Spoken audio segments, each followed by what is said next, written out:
Assalamualaikum warahmatullahi wabarakatuh. Hari ini grup saya akan bentangkan pasal subtopik 5.2 iaitu pembiasan cahaya dalam bab 5 cahaya, tajuk tingkatan 4. Pembiasan cahaya ni senang je. Konsep dia antara medium kurang tumpat dan juga medium lebih tumpat. So, kita akan pergi kepada maksud pembiasan cahaya ni.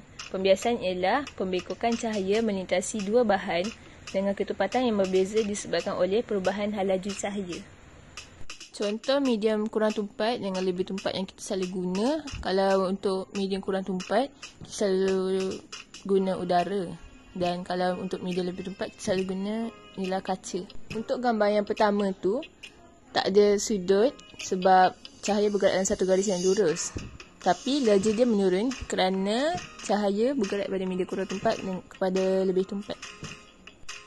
Untuk gambar yang kedua pula, kita tengok sudut tuju dia akan lebih besar pada sudut biasan sebab cahaya kat sini dia bergerak daripada medium kurang tumpat kepada lebih tumpat.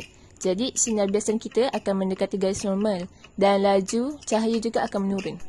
Gambar yang ketiga pula, kalau kita tengok dia punya sudut tuju lebih kecil daripada sudut biasan sebab cahaya bergerak daripada medium lebih tumpat kepada kurang tumpat. Jadi sinar biasan akan lebih jauh daripada garis normal. Dia akan membengkok menjauhi garis normal.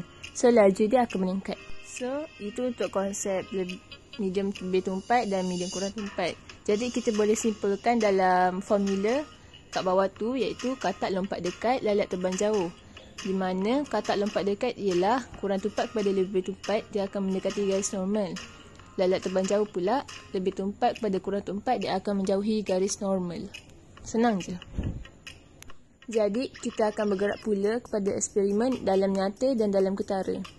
Dalam modul yang kami buat tu, kami tak nyatakan pasal maksud dalam nyata dan dalam ketara. So, dalam nyata ialah jarak objek dari permukaan air. Kita gunakan simbol H besar. Ataupun dalam bahasa Inggeris, D besar. Dan dalam ketara pula ialah jarak imej dari permukaan air. Kita gunakan H kecil. Ataupun dalam bahasa Inggeris kita boleh gunakan D kecil. Untuk simbol dalam ketara. Jadi kami ada lukis gambar eksperimen tu.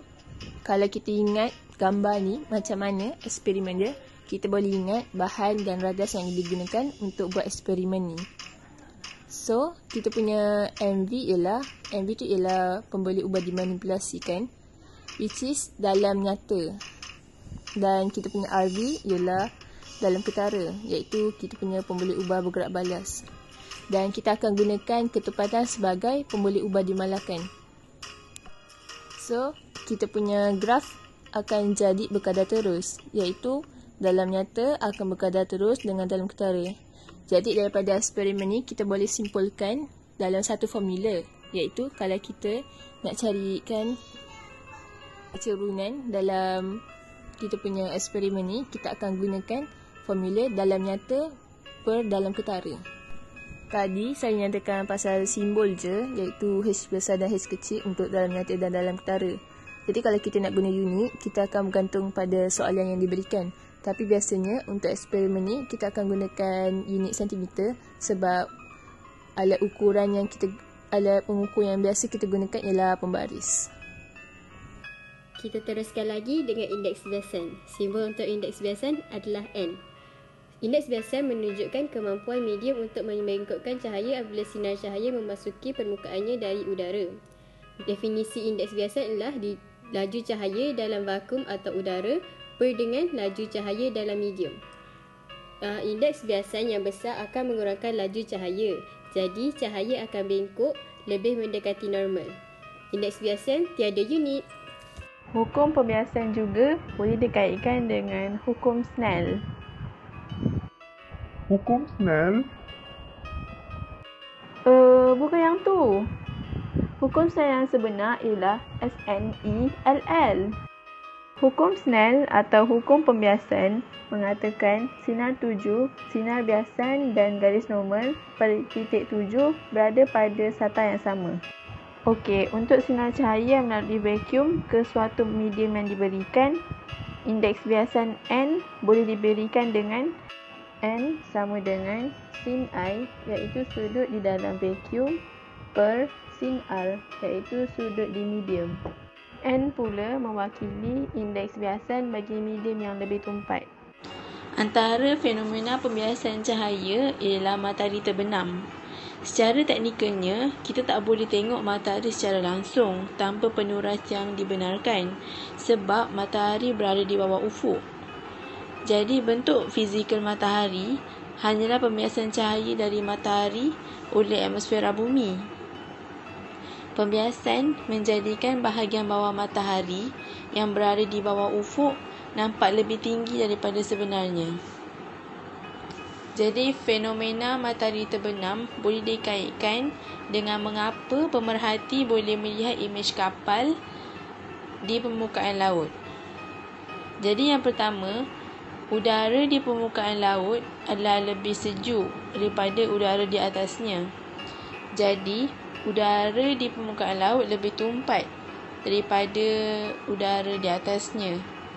Cahaya bergerak dari medium tumpat ke kurang tumpat. Sinar cahaya dibiaskan menjauhi garis normal dan bengkok ke bawah ke arah permukaan. Pemerhati akan melihat imej kapal kerana cahaya bergerak lurus. Seterusnya ialah info tambahan kenapa bintang kelihatan berkelip-kelip di langit. Saya akan teruskan dengan soalan pertama. Satu sinar tuju merambat dari kaca ke udara pada sudut tuju 40 darjah. Tentukan nilai P. Dia diberi indeks biasan 1.5. Pertama sekali, kita keluarkan maklumat yang kita ada. N sama dengan 1.5. N ialah indeks biasan. Indeks biasan formula sin I per sin R. I ialah sudut dalam udara ataupun vakum. R ialah sudut dalam medium. Kita masukkan maklumat yang kita ada. N 1.5 sama dengan sin I per sin 40 darjah. I akan dapat 74.62 darjah. 74.62 darjah adalah sudut di antara garis normal dan sinar biasan. Jadi sebab itulah untuk dapatkan P 90 darjah kena tolakkan dengan I yang kita dapat tu. Sebab P berada di antara permukaan dan sinar biasan. So jawapannya adalah 15.4 darjah. Sekian daripada kami sekumpulan. Terima kasih dan Assalamualaikum.